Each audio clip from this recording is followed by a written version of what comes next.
Samalkot function వచ్చి కాకినాడలో auto ఎక్కేవండి. Auto ఎక్కితే సామలకోటలో బ్యాగ్ మర్చిపోయాడు. దాంట్లో బంగారం ఫంక్షన్లో డబ్బులు అవి ఉన్నాయండి. వెంటనే వచ్చి సామలకోట ఫోటో చేసుకున్నారు.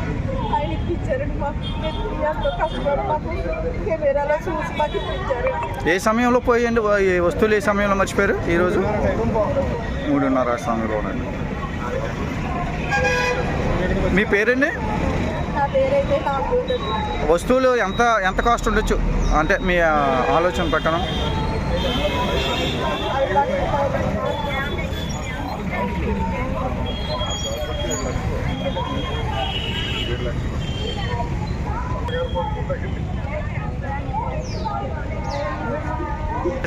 నుంచి సామలకోట ఫంక్షన్ కానీ వీళ్ళు అక్కడి నుంచి బస్సు దిగి అందరూ ఆటోలు వచ్చారు.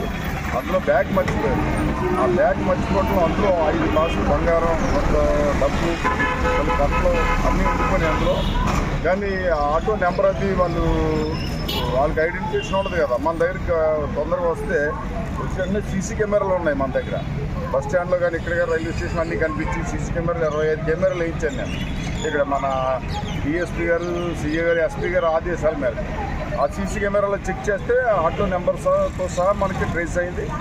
తొందరగా ఆటో దగ్గరికి వెళ్ళి మనం దాన్ని ట్రేస్ చేసి ఆటోలో ఉన్న బ్యాగ్ వెనకాల ఉండిపోయింది. అది యాక్చువల్గా ఉండిపోతే దాన్ని ట్రేస్ చేయడం వల్ల వేరే వాళ్ళు ఎవరెవరో పాసుగా తీసేసుకుంటారు.